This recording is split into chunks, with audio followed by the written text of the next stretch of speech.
Episode की शुरुआत में एक्सीडेंट वाली जगह को देखते हैं जहां पर पुलिस और एम्बुलेंस पहुंच चुकी है।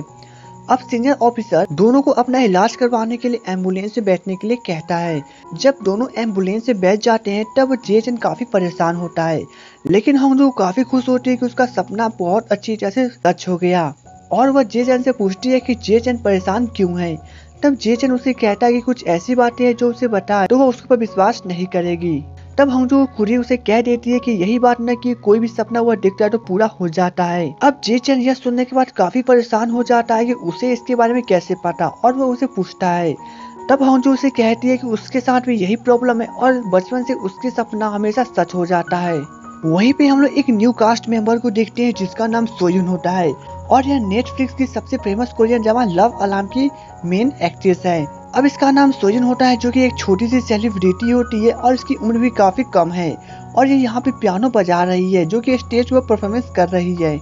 वहीं पे हम लोग जेसन और हंगजू को देखते हैं जो कि हॉस्पिटल में पहुंच चुके हैं, जहाँ पे जेसन हंगजू से पूछता है कि सपने को बदल देने पर क्या होगा। तब हंगजू बताती है कि पानी के रास्ते में अगर किसी ईंट को रख दिया जाए तो पानी अपना रास्ता बदल देता है, उसी प्रकार समय किसी दूसरे रास्ता से बहेगा और यह किसी और को इफेक्ट करेगा। अब वहीं पे सोयुन जब परफॉर्मेंस करके बाहर निकलती है तब वहाँ पर उसकी मॉम अचानक से बेहोश हो जाती है।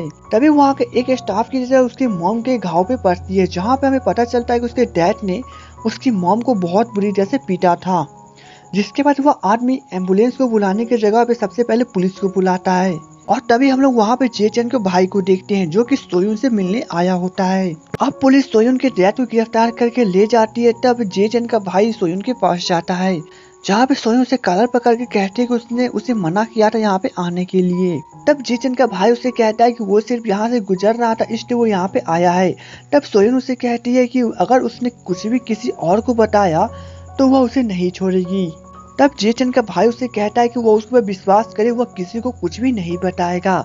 और यहाँ पे हम लोगों को जो वह कहा हुआ बात सच होते दिखाई दे रहा है। वहीं पे हम जो धीरे धीरे जेसन की तरफ बढ़ती है और वो उसे कहती है कि उसे पता है कि वो उसे प्यार करता है, लेकिन जेसन काफी नर्वस होता है और वो कहता है कि वो ऐसी बातें कैसे कर सकता है। लेकिन हंगजू से पूछती है कि वह कब से उसके ऊपर क्रश है, लेकिन जेसन कुछ भी नहीं बोल पाता क्योंकि ऐसा कोई बात ही नहीं है, और हंगजू को यह काफी बड़ी गलतफहमी हो रही थी। अब से नेक्स्ट डे पे जाता है, जहाँ पे सोयुन अभी अभी सो के उठी है और वह फिर से एक सपना देखी थी इसलिए वो उसे कागज पे लिखने लगती है।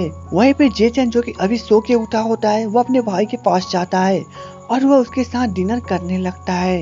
इधर हंगजू अपनी मॉम को बताती है कि वह जेसन से प्यार करने लगी है और वह उसको डेटिंग करेगी। तब उसकी मॉम उसे पूछती है कि यूबुन को उसने क्यों छोड़ा। तब हंगजू उनसे कहती है कि वह अब जेसन से प्यार करती है, ना कि यूनबुन से। अब वहीं पे हम लोग जेसन को देखते हैं जो कि बहुत ज्यादा खुश है और वह शहर में घूमता है, लेकिन तभी वहाँ पर हंगजू भी उसी एरिया से होके गुजरती है जहाँ से जेसन होके गुजरता है। अब जब जेसन मेट्रो में बैठा होता है तभी उसके बगल के आदमी के बगल में हंगजू बैठी होती है और वह उसके बगल में जाके बैठ जाती है। अब जेसन उसे देखने के बाद काफी नर्वस हो जाता है।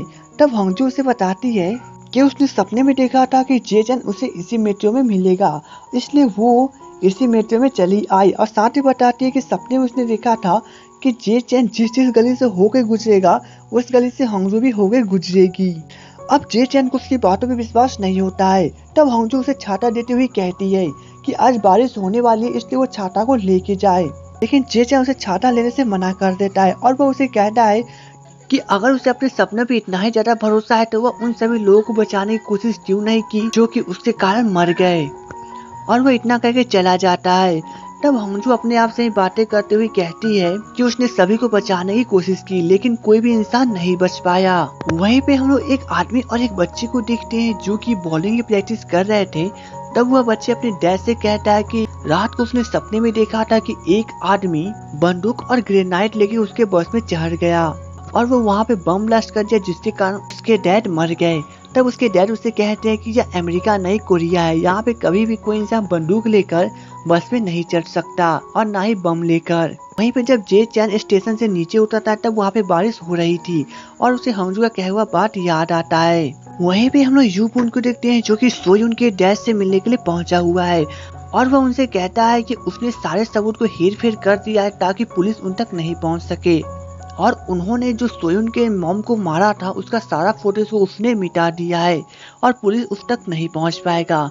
वहीं पे हम लोग सोयुन को देखते हैं जो कि हॉस्पिटल में अपने मॉम के सामने बैठी हुई है और वहाँ पे उसकी मॉम काफी गंभीर हालत में है। अब इधर हॉन्गजो यूबुन से मिलने के लिए रेस्टोरेंट में जाती है जहाँ पे वह उससे लड़ने की कोशिश करती है ताकि उन दोनों के बीच में ब्रेकअप हो जाए। और उसका यह प्लान काफी अच्छी तरह से कामयाब हो जाता है क्योंकि वह पूरा दोष यूबुन के ऊपर ही डाल देती है कि उस रात उसने ही सही से कार नहीं चलाई क्योंकि उसके कारण एक आदमी मर सकता था।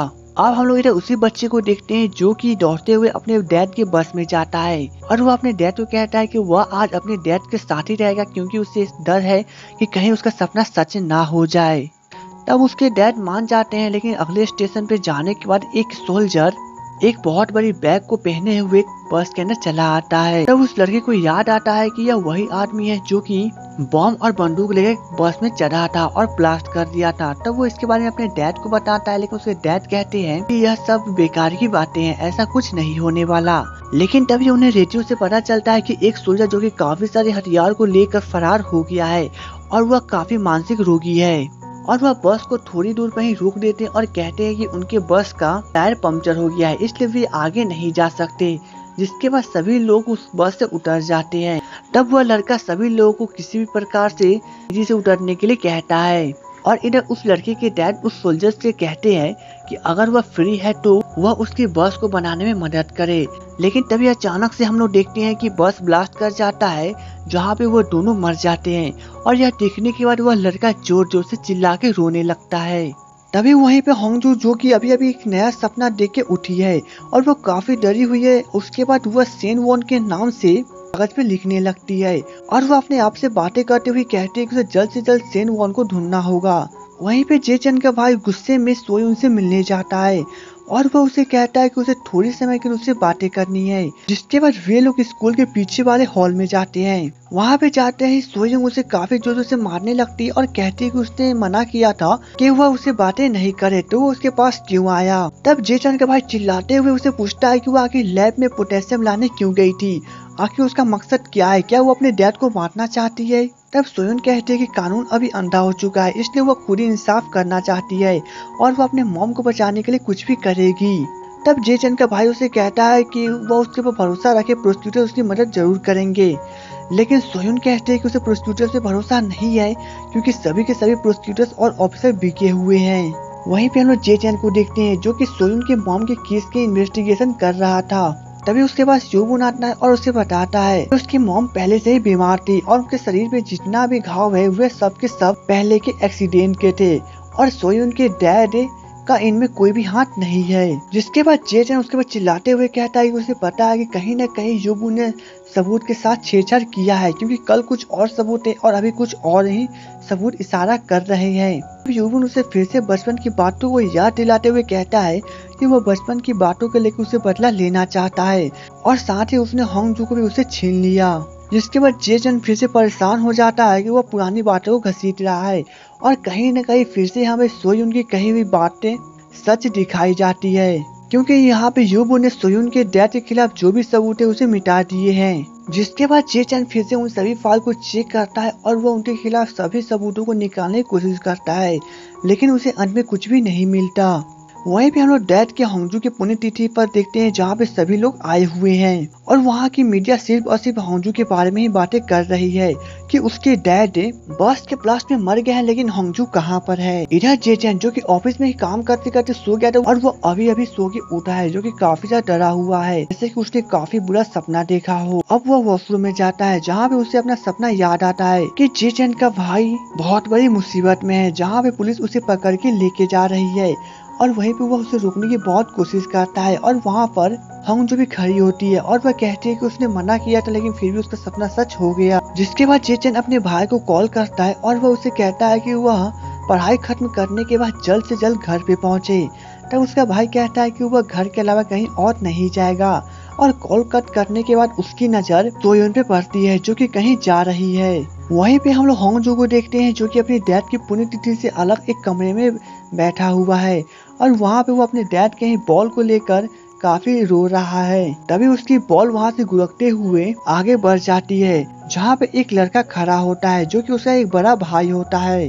अब इधर जे चैन होंगजू से मिलने के लिए जाता है, जहाँ पे वो उसे बताता है कि उसने एक काफी बुरा सपना देखा जो कि बहुत जल्द पूरा होने वाला है। यहाँ पे सोयुन के परिवार में कुछ बड़ा होने वाला है और उसके कारण सेन वॉन फंसने वाला है। अब सेन वॉन का नाम सुनने के बाद होंगजू से पूछती है कि सेन वॉन कौन है। तो हम लोग को पता चलता है कि सेन वॉन कोई और नहीं, जे चैन का भाई का नाम है, जिसे अभी तक होंगजू ने नहीं देखा था।